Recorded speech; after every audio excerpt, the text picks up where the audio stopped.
저는 미랄 가족방에 속해 있는 김영근 성도입니다. 오늘 저의 짧지만 작은 간증으로 꼭 하나님은 계시고 하나님은 여러분들에게 축복을 내리신다고 믿으시기 바랍니다. 먼저 이 부족한 죄인을 버리지 않고 이끌어주신 하나님께 감사를 드리고요. 교회에 나오면서 저는 생소한 단어들이 참 많았습니다.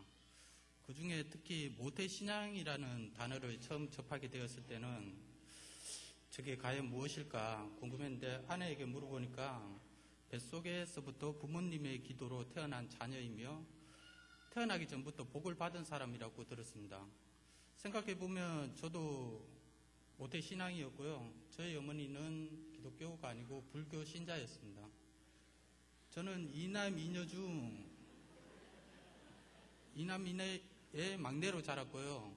저희 작은 누나는 어느 순간 불교에서 기독교로 전환이 되었습니다. 거기다 교회에서 만난 사람과 결혼도 하게 되었고요. 그로 인해 가족은 분쟁 아닌 전쟁이라는 극단적인 곳까지 넘어갔었습니다. 어머님은 딸인 누나를 핍박하고 심지어 누나와 인연을 끊겠다고도 말을 했었고요. 저는 그런 상황을 보고 과연 종교라는 게 다 무엇인가, 전부 다 부질없고 서로를 이해하지 못하는 저런 게 과연 꼭 필요한가, 그렇게 생각하고 자랐습니다.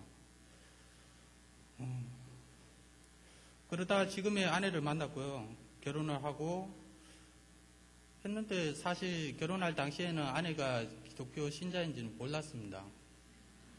그만큼 교회를 안 나갔다는 거죠. 그리고 특히 저희 처가에는 이모님이 무속인으로 계시고요. 장모님도 무속인의 길로 들어섰다가 뿌리치고 나오셨 분이셨기 때문이고요. 그러던 어느 날 아내가 첫 아이를 임신하고 주다산 교회를 한번 다녀오더니 저를 만난 건 하나님의 뜻이라고 전혀 생뚱맞은 이야기를 하더라고요. 어느 순간. 그러고 나서는 교회를 또 안 갔습니다. 그렇게 1년이 지나고 둘째 아이를 낳고 저희는 기존에 신미주 아파트에서 안녕동으로 이사를 했고요. 아내는 나날이 우울해지고 또 공격적으로 변했고 아이들과 저에게 항상 짜증만 내고 저 또한 집에 들어오면 그런 모습을 보기 싫어가 항상 답답해하고 입을 닫고 들어오면 거의 잠을 자기 일쑤였습니다.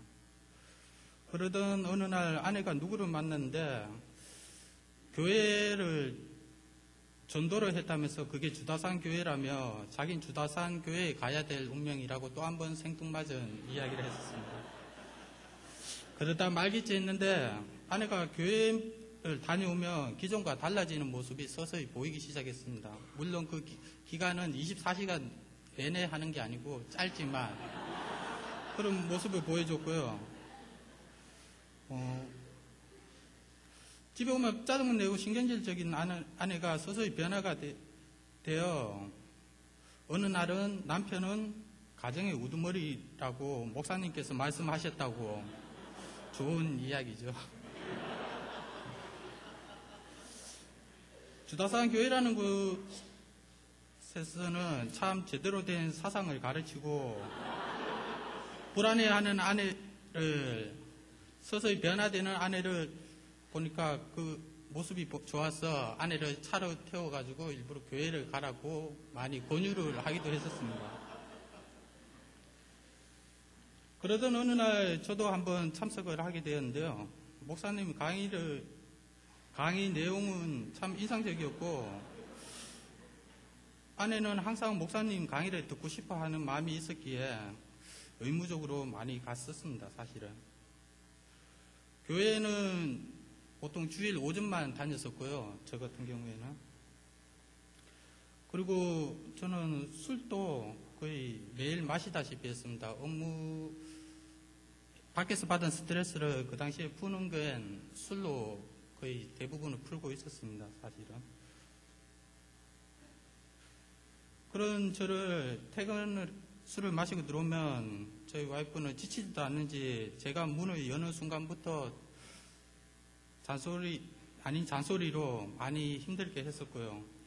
그러던 어느 날 부부싸움 중에 제가 하지 말아야 될 폭언과 행동으로 보였습니다. 그거는 저는 저 자신도 그런 드라마나 영화 같은 거 보고 절대 저렇게 해서는 안 된다. 그리고 한 번도 그렇게 하질 않았는데 어느 순간 제가 그 모습을 하고 있더라고요. 그 모습 보고 정말 느꼈던 게 이게 사탄이 아닌가. 그동안 진짜 제가 싫어하는 거를 그 당시에 제 모습을 보고 이거는 도저히 있을 수 없다. 이거는 사람으로서 제 기준으로 말씀드리면 사람으로서 해야 될 행동이 아닌데 제가 하고 있으니까 이거는 사람이 아니고 사탄이 제 몸속에 들어온 게 아닌가. 사탄이 있으면 그에 반해가 하나님도 계신다. 그렇게 믿게 되었습니다. 부부싸움을 하고 난 뒤 아내는 집에 들어오질 않았고요. 아침에 나가가지고 밤 10시쯤 돼가 문자가 하나가 왔었습니다. 여보, 하나님은 당신이 불쌍하다고 그러고 사랑한대. 가족세일 예배를 가면 용서할게. 그리고 집에 들어오겠다고 문자가 왔었습니다. 그날이 정확히 3주 전이었고요. 그리고 아내는 하루 종일 교회에 있었다고 저에게 이야기를 했었습니다. 저는 한강이나 이런 좀 위험한 곳에 갔을 줄 알았는데 그래도 교회에 있게 해주신 하나님께 감사를 드리고요. 그날부터 저는 이제 하나님을 한번 제대로 섬겨보자. 사탄이 있으니 하나님도 계실 거다. 셀 예배는 처음이 아니었습니다. 처음 셀 예배 때는 저에게는 많이 낯설었고요. 제가 있어야 될 자리가 아니라고 좀 많이 느꼈습니다. 한 주 동안 있었던 일을 이야기해야 되는 자리가 좀 부담스러웠고 믿지도 않는 하나님께 예배 아멘이라는 순정의 말도 하기 싫었습니다. 왠지 거짓말쟁이가 되는 듯한 느낌을 받았었고요. 그런 가족세일 예배에서 부부싸움을 하고 제가 하나님이 계시다는 걸 느끼고 난 다음부터는 가족세일 예배가 참 마음이 편해지더라고요. 이상하게. 그리고 마침 그 주가 복음마당 2번째 시간이었는데요. 윤병규 지사님은 아침부터 저를 보더니 오늘 복음마당 가는 날이라고 말씀을 해주셨고요. 예배 후에 식사하러 갔더니 정영식 집사님께서 설거지를 하다 말고 지금 빨리 가라고 말씀을 해주셨고, 또 김윤희 집사님께서 친절하게 문까지 열어 자리까지 배정해 주셔가지고 아주 자연스럽게 자리에 앉게 되었습니다. 복음마당을 통해 하나님과 교회 생활을 조금씩 배우고 있습니다. 지금 그동안 그래도 교회에 가면 알아서 하나님이 날 만나시고 알아서 도와주겠지라고 생각을 했었는데요. 셀배를 통해 그리고 아내와의 대화를 통해 저는 하나님을 만나고 싶으면 하나님이 계신 자리에 꼭 발을 디뎌야겠다는 생각이 들었습니다. 제가 좀 더 열심히 하는 모습을 보여야지 하나님이 저에게 오지 않을까 그렇게 생각이 들었습니다. 세기비 축제가 열린다고 했을 때 저는 무조건 시작을 해야 되겠다고 다짐을 했고요. 새벽에 일어나 교회를 가는 제 모습이 저도 처음에는 낯설었는데 이제는 익숙해져 있습니다. 그렇게 새벽에 나와 목사님의 설교를 들으며 하나님께서 이룬 놀라운 역사와 하나님의 제자의 믿음으로 순종하는 말씀을 들으며 저도 조금씩 하나님께 좀 더 순종을 해야 되겠다는 생각이 들었고요.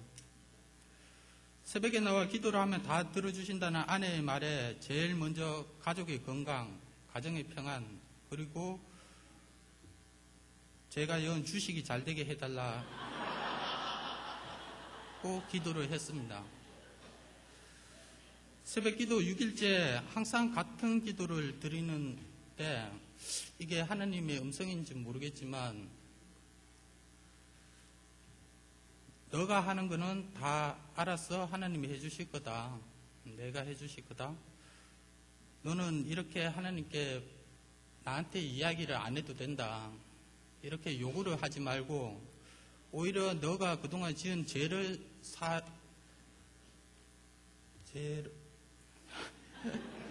회개하라. 용서를 빌어라. 그런 마음이 들었습니다. 이게 남들이 이야기하는 하나님의 목소리인지는 모르겠습니다. 그렇지만 그런 마음이 들었고요. 지금 제가 그 뒤부터 기도하는 것은 제 잘못으로 상처를 받은 사람들을 위해 가지고 기도를 하고요.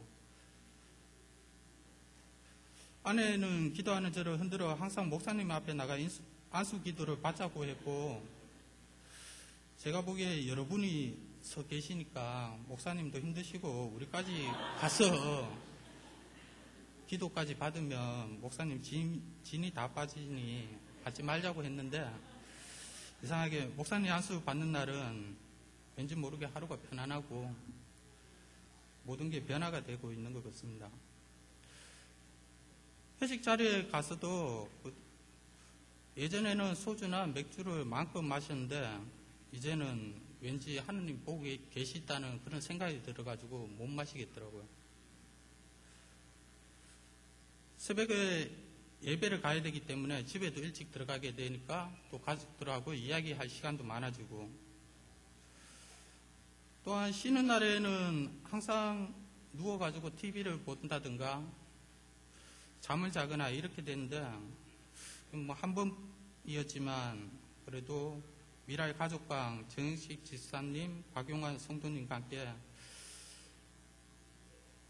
우리 주다산에 있는 필봉산에도 다녀왔습니다. 또 한마음으로 아내와 기도하니 아내와 대화도 늘었고요. 그렇게 저희 가정은 점점 하나님 품으로 들어가고 행복이 넘치고 있습니다. 저희 아내는 이 부시가 언제 꺼질까 하고 불안해하고 있지만 전혀 불안해하지 않아도 되고요. 저도 이제까지 살아온 인생 중에 지금이 가장 행복하고 변하고 싶지도 않습니다.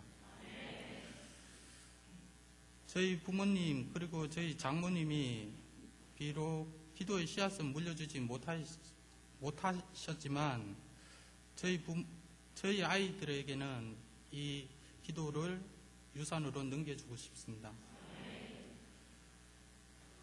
또 믿지 않는 저희 식구들 그리고 무속인 이모님 하느님 곁으로 올 때까지 아내와 함께 기도할 거고요. 아직 기도가 제가 많이 부족합니다. 여러분들께서 기도의 입술이 열리게 좀 기도를 해주시기 바랍니다. 제가 이 자리에 서기에 아직 많이 부족한데 더 열심히 하라는 하나님의 종이 되라는 자리로 여기고 좀 더 하나님 앞에 서도록 하겠습니다. 또한 마지막으로 주다산 가족분들 그리고 특히나 가족셀 그리고 복음마당 동기들 그리고 전도사님 그리고 서소희 집사님 사랑합니다.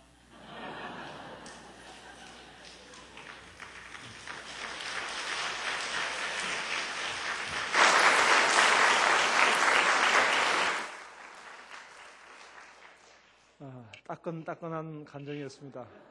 막 찌는 찐빵, 너무 생생한 그런 원어민의 소리를 듣게 되었습니다.